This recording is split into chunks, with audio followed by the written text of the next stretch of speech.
नमस्कार दोस्तों दर्शकों, आप देख रहे हैं आजकल भारत उत्तर प्रदेश बिहार के सीमा पर स्थित बजाज हिंदुस्तान लिमिटेड चीनी मिल प्रतापपुर में आयोजित किसान गोष्ठी को संबोधित करते हुए गन्ना आयुक्त बिहार अनिल कुमार ओझा ने कहा कि हमारी सरकार किसान को गन्ना उपज में प्रोत्साहन के लिए हर संभव मदद के लिए योजनाएं संचालित कर रही है। उन्होंने कहा कि किसानों को गन्ना बीज, कृषि यंत्र, दवाओं सहित समस्त उपकरण पर अनुदान की व्यवस्था की गई है, जिससे गन्ना किसानों को काफ़ी सहूलियत मिल रही है और गन्ना के खेती को लेकर के भी किसानों में काफ़ी उत्साह देखा जा रहा है। उन्होंने कहा कि गन्ना विभाग से किसी भी योजना का लाभ लेने के लिए गन्ना विभाग के पोर्टल पर अपना पंजीकरण कराएं और उसके बाद अनुदान का डीबीटी के माध्यम से सीधे किसानों के खाते में भुगतान हो रहा है। इस दौरान गन्ना महाप्रबंधक रामकुमार शर्मा ने गन्ना आयुक्त को गुलदस्ता भेजकर स्वागत किया। इस अवसर पर Dinesh Singh, doctor VK Dwivedi, Rana Singh, Achchhelal Yadav, AK Sinha, Rakesh Dwivedi, Ajay Singh समेत फैक्ट्री के तमाम कर्मी मौजूद थे। हम आपको बता दें कि उत्तर प्रदेश बिहार के सीमा पर स्थित प्रतापपुर शुगर लिमिटेड द्वारा लगातार किसानों को गन्ना की खेती के प्रोत्साहन को लेकर के कई तरह की योजनाएं चलाई जाती हैं। इन योजनाओं के कड़ी में आज किसान संगोष्ठी का आयोजन किया गया। इस संगोष्ठी में शिरकत करने के लिए बिहार के गन्ना आयुक्त अनिल कुमार झा पहुंचे थे और उन्होंने किसानों से सीधे संवाद किया और किसानों से गन्ने की खेती के लिए तमाम तरह के टिप्स के साथ उन्हें हर संभव सहयोग का भरोसा दिलाया। हम आपको जोड़ते हैं इस संगोष्ठी से। कैमरा पर्सन इमरान साहब, मैं अशोक कुमार पांडे, आजकल भारत। आज के दिन पर जो खेती को देखने का तरीका और नजरिया है वो सिर्फ एक है दुनिया में, चाहे वो अमेरिका हो, चाहे यूरोप हो, चाहे हिंदुस्तान हो, चाहे यूरोप हो, प्रति इकाई, प्रति कट्ठा से आप कितने पैसे बना रहे हैं, एक कट्ठा से कितना पैसा आपको मिल रहा है, ये सोच को वापस लाने की जरूरत है। तो इससे पहले कि हम अपनी बात को कहें, मुझे इस बात का गौरव हुआ कि इस प्रतापपुर चीनी मिल एशिया का सबसे बड़ा चीनी मिल था और उसमें मैं आज आया एक केंद्र कमिश्नर के रूप में। ये मेरे लिए बड़ी सौभाग्य की बात है और ये सौभाग्य इस स्थान के किसानों का। 1903 का मतलब है कि आज से 100 साल पहले जो लोग थे, 100 साल से भी ज़्यादा पहले लोग, वो हमारे पूर्वज थे, हमारे पूर्वज थे और उनका वो सौभाग्य था कि एशिया में सबसे बड़ी इंडस्ट्री जब लग रही थी तो यहाँ पर चीनी मिल निकाला। ये उनका पुरुषार्थ, मतलब यहाँ अभी जो हम लोग बैठे हुए हैं उसमें से आपके दादा और दादा या इतना जनरेशन होगा जिनका पुरुषार्थ था कि उन्होंने एशिया का पहला चीनी मिल यहाँ स्थापित करा।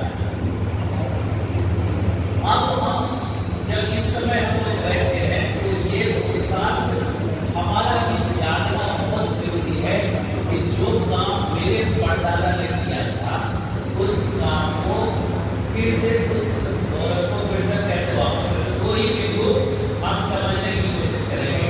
एक, तो गन्ना क्यों नहीं लगा पा रहे हैं, दूसरा कि गन्ना लगाने के लिए और क्या हम कर सकते हैं जिससे कि गन्ना लग जाए इस साल, अगले साल, अगले साल के अगले साल, और हम ये कहें कि 2 से 3 साल के अंदर हमारे पास में इतना गन्ना होगा। गन्ना जानते हैं, कल मैं अपने ड्राइवर से पूछ रहा था कि ये जो पटना में जूस वाले हैं कितने रास्ते में बहुत तरह जूस मिलता है, 400-500 जूस बेचने वाले लोग हैं गन्ना में, पटना में केवल।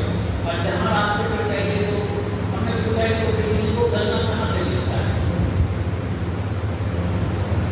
हाँ खोद देने वाला जानकारी दरअसल सुबह सुबह पूना से बहुत सारा ट्रक पटना में आता है गन्ना लेके। 3-4 जगह है पटना में जहाँ वो ट्रक आता है और उस ट्रक से 1600 रुपया क्विंटल गन्ना मिलता है। समझ गए? गन्ना का ताकत का एक आपको दृष्टांत दे रहा हूं।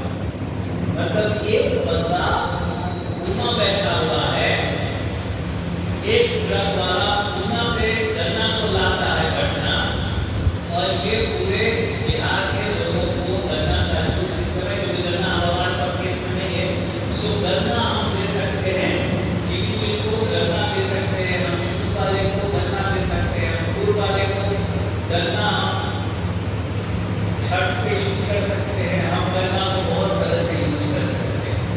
तो आपसे बात करने में आप सब लोग वॉलेंटियर करिएगा कि गन्ना क्यों चला गया, इस पर 2 लाइन करिएगा और 3 लाइन बोलिएगा कि गन्ना को वापस कैसे लाया जाए। एक आदमी 4-5 लाइन से ज़्यादा नहीं बोलिएगा, 5-7 लोगों से हम आपसे सुनना चाहेंगे। तो सबसे पहले आपको कौन बताएंगे गन्ना क्यों गया और गन्ना कैसे आएगा? गन्ना जाने का मुख्य कारण हुआ बजाज शुगर फैक्ट्री के आने के बाद इस पीरियड में बहुत ज़्यादा गन्ना का उत्पादन था। बिहार प्रशासन ने बिहार के लोगों को मना किया कि हमने आपका गन्ना नहीं लेंगे, 2 साल गन्ना देना बंद कर दिया गया। उसके बाद से ये बिहार साइड से सबसे ज़्यादा गन्ना यहाँ आता। इसका कारण हुआ पेमेंट में देर होने लगी, लेबर की समस्या हुई। बिहार सरकार ने जो सिंचाई के साधन के लिए कृषि फीडर का वो लगवाया, वो कृषि फीडर करोड़ों रुपया खर्च होने के बाद अभी कहीं बिहार में मेरे ख्याल से कृषि फीडर काम नहीं कर रहा है। नगद पैसा ही दीजिए, लेकिन सही चीज पूरा देंगे या जो